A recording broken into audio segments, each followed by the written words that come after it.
Good morning Lapo, bienvenue sur la Duke Radio, la seule radio post-apo. Aujourd'hui, on va parler de notre base en Alpha 21. Salut à tous les amis de la Rivière Blanche, c'est Willy et aujourd'hui je vais vous présenter la base qu'on a utilisée durant notre série sur l'Alpha 21. Alors tout d'abord mon ressenti, cette base a été vraiment très efficace.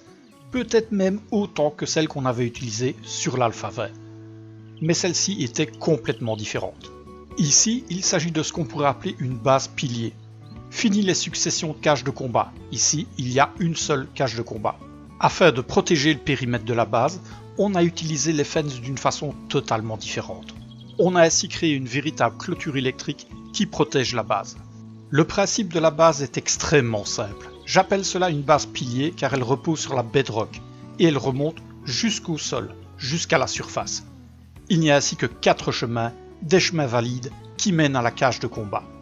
Afin d'éviter le gouffre, les aides sont donc obligés d'emprunter ces chemins pour attaquer la cage de combat. Durant les combats, les aides qui chutent sont ralentis par l'eau et ils sont obligés d'utiliser les échelles pour remonter au niveau de la cage de combat. La base est reliée à une route via un chemin surmonté d'une piste d'atterrissage. Cette piste d'atterrissage en hauteur est reliée à la base via un pont-levis. Le chemin qui mène à la zone de débarquement et à la base est protégé par des fences, ce qui ralentit les aides. Quant à nous, nous utilisons une petite astuce que nous verrons plus tard. La piste d'atterrissage ainsi que la zone de débarquement sont séparées par des ponts-levis, ce qui fait que ce sont des zones indépendantes. Depuis la zone de débarquement, on peut donc pénétrer dans la base pilier via un pont-levis.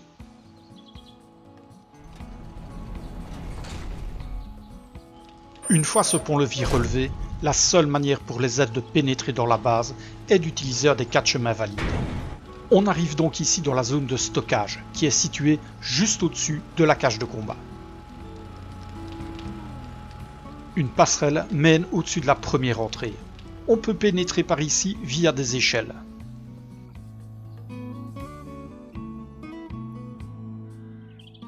Afin de changer un peu avec les cousins, nous avons affublé chaque entrée d'un piège très différent.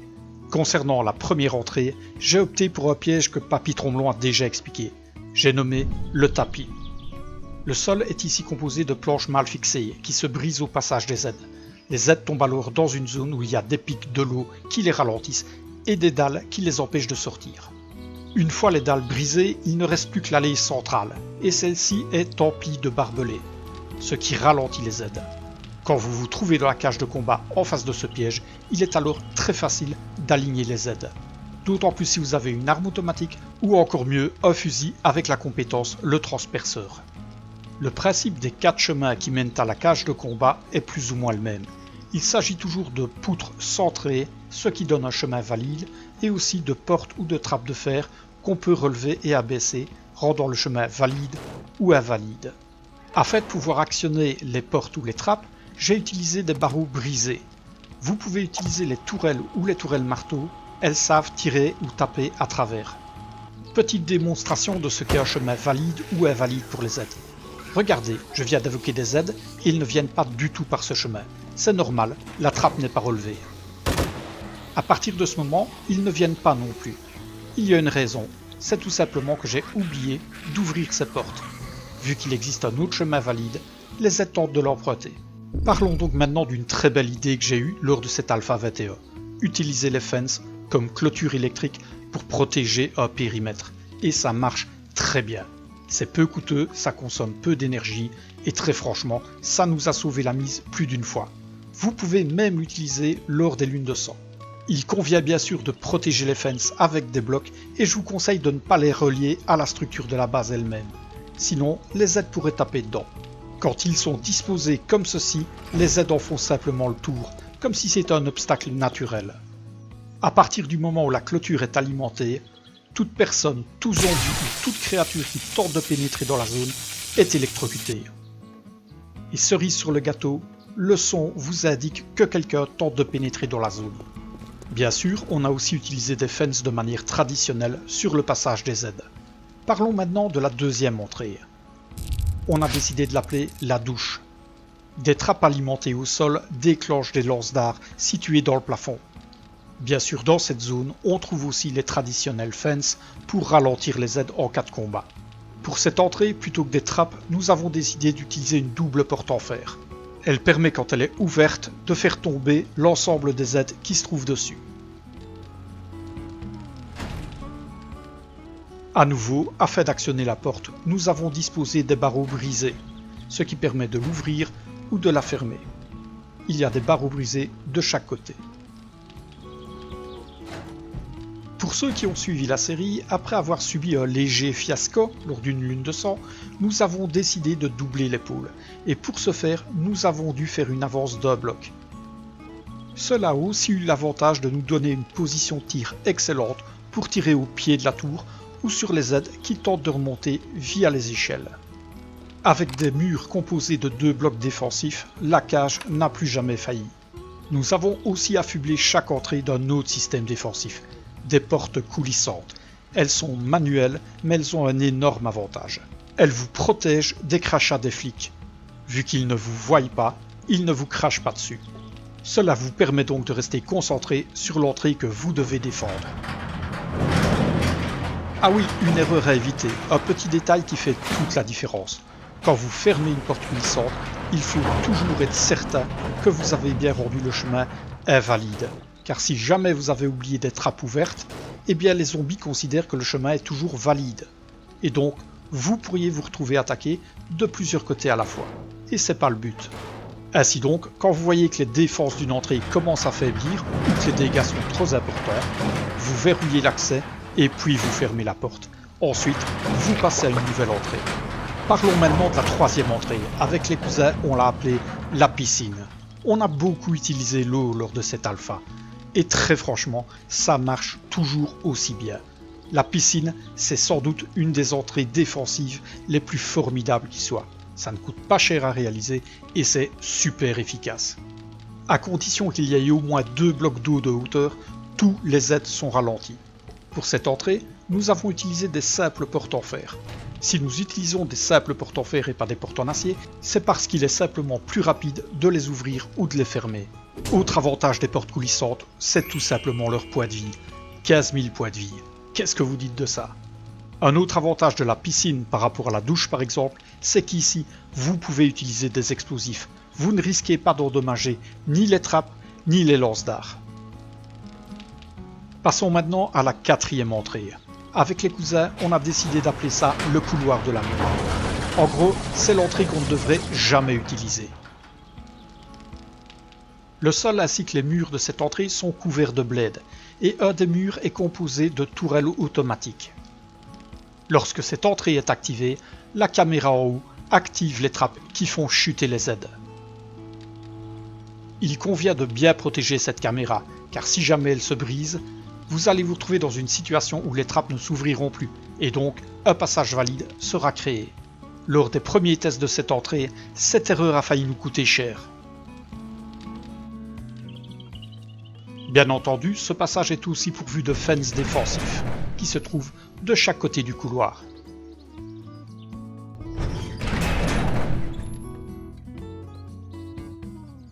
Parlons maintenant de l'entrée principale qui mène à la route. Comme je l'avais dit précédemment, elle est défendue par des fences, qui sont alimentées par une batterie solaire et un panneau solaire. Toute créature tentant d'emprunter ce chemin est donc électrocutée. Mais c'est là qu'avec les cousins, on a inventé une petite astuce. Comme expliqué dans un des derniers Papy Tromblon, le truc, c'est que quand vous vous trouvez sur un véhicule ou à bord d'un véhicule, vous n'êtes pas électrocuté, alors que ces derniers sont alimentés. Imaginons que vous soyez poursuivi par des créatures, vous passez, elles pas. À bord d'un véhicule, aller et venir au travers de la clôture électrique est alors un jeu d'enfant. À nouveau, je ne m'attarde pas trop sur le système de création de la piscine. Si certains d'entre vous sont intéressés, je les renvoie vers les épisodes de Papy Tromblon qui concernent l'eau et son écoulement. A noter aussi que la base pilier contient plusieurs systèmes défensifs qui sont beaucoup plus discrets. Par exemple, ces portes qui sont situées dans le pilier. Nous allons voir ces systèmes défensifs ensemble. Tout d'abord, nous avons doté certaines entrées de tourelles shotgun. Elles tirent sur les aides qui passent et les font tomber des poutres centrées. Vous avez aussi des blades qui sont situés en dessous. Ainsi, quand les zombies chutent, ils se font découper. Vous pouvez aussi noter la présence de pics de fer en hauteur, au-dessus de la cage. Ils sont utiles contre les spiders qui vont s'empaler, ainsi que les vautours. Vers la fin de la série, Airstore a aussi doté les bords du gouffre de barrières. Elles empêchent les flics de nous cracher dessus, nous permettent d'avoir la vision et éventuellement même de leur tirer dessus. Voilà ce qu'on pouvait dire à propos de la cage de combat en elle-même et des entrées. Maintenant, notre base comporte plusieurs autres étages. Et nous allons les voir ensemble. Au-dessus de la zone de stockage, on trouve notre zone de production. C'est ici qu'on a centralisé tous les ateliers, les feux de camp, les forges, les bétonneuses et les ateliers de chimie. Avec Airstore, on avait envie de garder ce magnifique panorama. On avait envie de quelque chose de très aéré, très ouvert. Bien sûr, on ne devait tout de même pas oublier que tous les 7 jours, une lune sanglante allait se lever et que des hordes de Z allaient s'abattre sur nous. On a donc dû créer un système défensif qui s'adaptait. Grâce à un simple interrupteur, toutes les portes alimentées de la base se referment. En plus, ces portes automatiques offrent encore un moyen de vision vers l'extérieur. Et ne parlons même pas de leur solidité. En actionnant un seul levier, la base se ferme et devient impénétrable. La porte automatique de la passerelle est elle aussi alimentée par ce système. Une fois le danger passé, il est aisé de revenir à la situation initiale.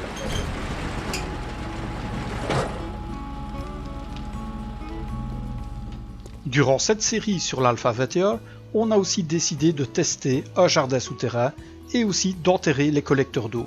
Et le moins qu'on puisse dire, c'est que ça a très bien marché. Le jardin est situé sous un puits de lumière non loin de la bedrock, et ça pousse parfaitement. Quant aux collecteurs d'eau, pour peu qu'une partie au moins soit sous le ciel, peu importe qu'il y ait des grillages, ils se remplissent. Concernant le petit lac palois, nous l'avons utilisé pour remplir la fosse de la base pilier. Si vous avez suivi les derniers épisodes de Papy Tromblon concernant l'eau, vous savez comment faire.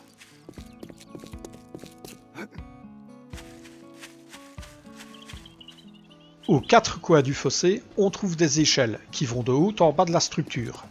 C'est via ces dernières que les zombies peuvent remonter après leur chute.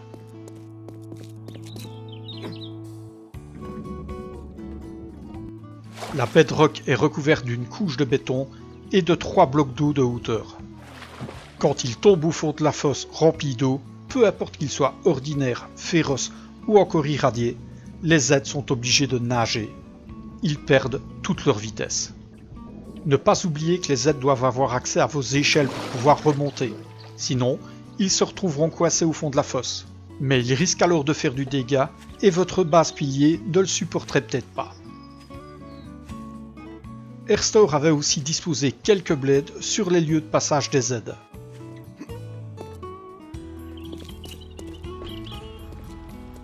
Au-dessus de la zone de production, on arrive sur le toit. Sur le toit, il y a des tourelles destinées à nous protéger des vautours. Celles-ci sont alimentées par un panneau solaire et un banc solaire.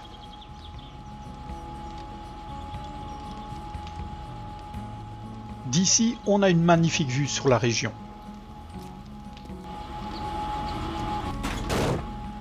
Voyons maintenant les étages que contient la tour.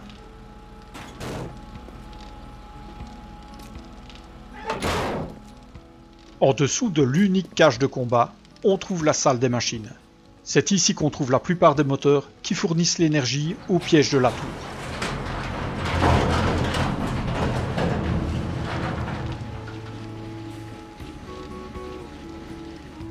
Chaque mur dispose d'une porte blindée qui permet d'accéder au bord du gouffre et de réparer les pièges et les trappes par en dessous.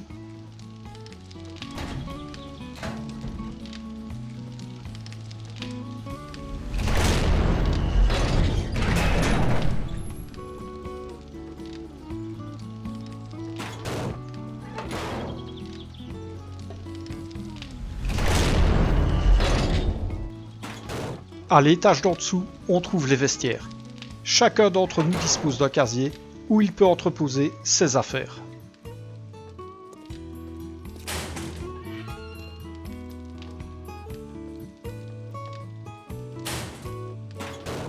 Encore plus bas, on trouve les réserves.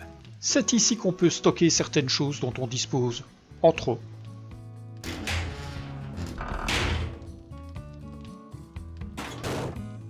Et enfin plus bas, on trouve l'entrée inférieure, celle qui donne dans la coursive. L'unique moteur présent en ces lieux active les blades sur les côtés de la tour.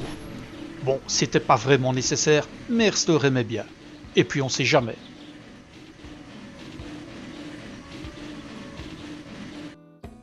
On accède aux appartements souterrains et à la coursive via un pont-levis dans la paroi. On y trouve les lieux communs et les appartements. On dispose d'une chambre chacun, décorée avec goût.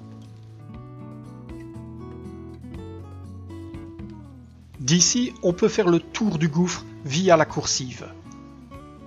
On y trouve même une salle d'eau, avec le strict nécessaire. Un évier, une douche, des pissoirs et un WC. Ouais bon, je sais ce que vous vous dites, ça aurait mérité un peu plus de lumière, mais bon, on n'a pas eu le temps.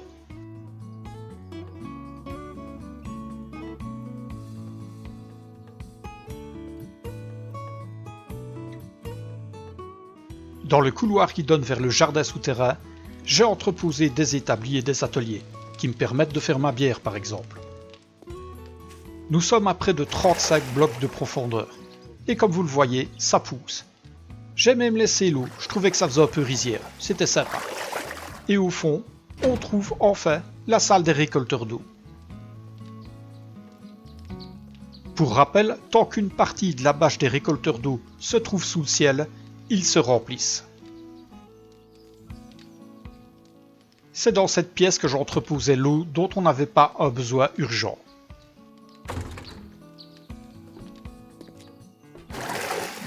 Évidemment, l'énorme avantage de ce genre de lieu souterrain, c'est que vous y êtes en sécurité. Les aides à 35 blocs ne vous sentent pratiquement pas. Évidemment, par mesure de prudence, je vous conseille toujours de laisser 2 blocs vides entre votre échelle et le sol.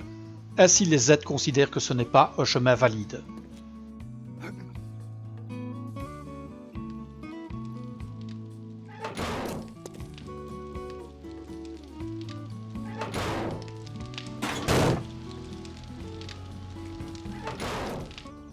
Sincèrement, cette base, elle a été très agréable à habiter, mais aussi à défendre. À l'arrière, Erster a même fabriqué une piste d'atterrissage pour les gyrocoptères. Ça, c'est la classe.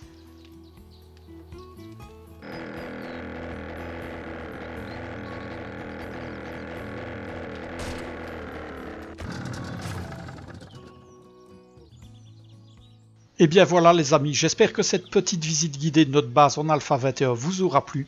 On se retrouve après les vacances et si vous avez des questions, n'hésitez pas à les poser en commentaire. Avec Erster, on se fera un plaisir d'y répondre. J'espère qu'on sera nombreux à se retrouver sur la 1.0. Et n'oubliez jamais, si vous voulez survivre, alors restez à l'écoute.